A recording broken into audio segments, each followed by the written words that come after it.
Ever since I've been ordained, people seem to think that I have some kind of magic powers. I discovered that once you have this bit of plastic around your neck, there is a joking expectation that you can perform miracles. Most often, I'm asked to have a word upstairs about the weather, particularly if someone has a special event coming up. Jesus controlled the storm, so apparently I should be able to as well. I tell people that that is way above my pay grade. The other miracle of Jesus's that I'm often asked to have a go at is turning water into wine, or any other type of alcoholic drink, to be honest. Again, it's not within my gifting. Although many preachers have fun with this reading and have done magic tricks where it at least looks like they're turning water into wine, I'm not even any good at those. This week's Gospel reading tells of one of Jesus's first miracles, certainly the first one that is mentioned in John's Gospel. None of the other Gospel writers mention it, but it was important enough to John that he includes it in his account of Jesus's life. And he tells us that it was Jesus's first miracle or sign, the first of those signs, as John calls them. John only includes 7 specific miracles in his Gospel, so we know that he must have considered it to be a really significant one. And we know that it was one of many miracles that Jesus performed. Near the end of the Gospel, John writes, "Now Jesus did many other signs in the presence of his disciples, which are not written in this book. But these are written so that you may come to believe that Jesus is the Messiah, the Son of God, and that through believing you may have life in his name." And John's absolute final words in the Gospel are, "But there are also many other things that Jesus did. If every one of them were written down, I suppose that the world itself could not contain the books that would be written."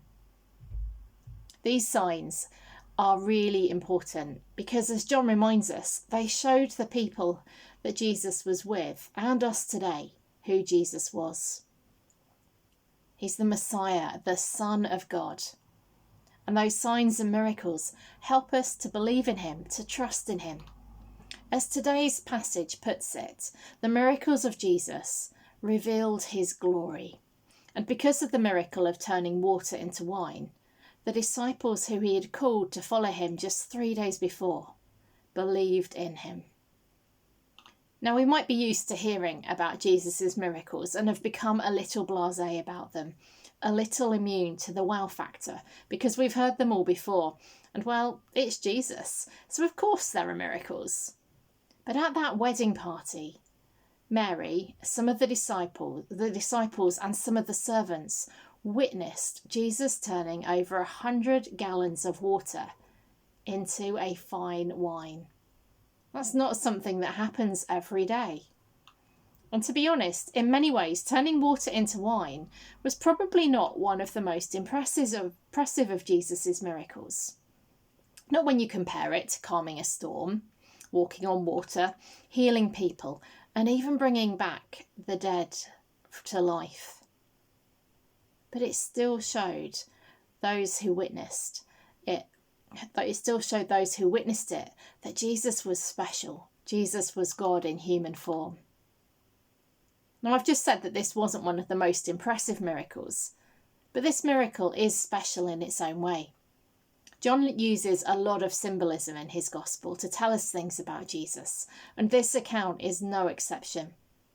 We're told the wedding takes place on the 3rd day, this being 3 days after the previous bit, where Jesus called the disciples to follow him at the start of his 3 years of ministry.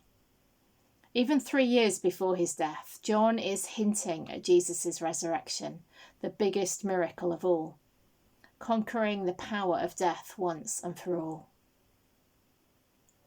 When Mary tells Jesus that the wine has run out, his response is that his hour has not yet come. And this is how Jesus refers to his death throughout John's Gospel. The stone jars point forward to the tomb in which his body would be laid, the water symbolic of baptism and the cleansing that is offered to all of us through it. The wine Not just any wine, but the very best, symbolic of Jesus' blood that would be shed for all, the perfect sacrifice made once for all upon the cross. This miracle, with all its symbolism and imagery, really underlines who Jesus is and what he is going to do. I can certainly understand why John included it in his account of Jesus' life. This, along with all the other miracles that Jesus performed, shows us how central transformation is to the Christian faith. In this miracle, Jesus transformed a situation that would have brought shame on the families of those who were getting married. Hospitality was a big deal, and running out of wine would have been a big no-no. Instead of being shamed, the bridegroom is honoured for saving the very best wine until last. And in other miracles, Jesus brings more transformation. The calming of the storm brings faith and peace where there was fear and chaos. The healings bring hope and restoration where there was despair and brokenness.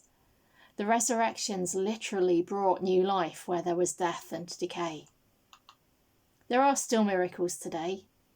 Miracles back then and today point people to God and reveal Jesus' glory. If you ask God to turn your glass of water into Rioja, you might be disappointed. But there are still healings. I've certainly seen them and experienced them myself at times. Lives are transformed when God brings peace in the middle of life's storms. When those who live with shame realise that they are welcomed and loved by God. When new beginnings grow out of painful endings. When someone catches sight of a glimpse of light in the darkness. Those are all miracles. Those are all transformational. We need to ask. We need to look. We need to trust. January is traditionally a time when people look to make transformations in their own lives. Healthier, thinner, cleverer, more disciplined. None of those are bad. But it's worth asking what God would like to transform in our lives. Often it's something that goes far deeper and is far more life-changing than we ever imagined. We just have to ask and work with God and see what miracles will be performed.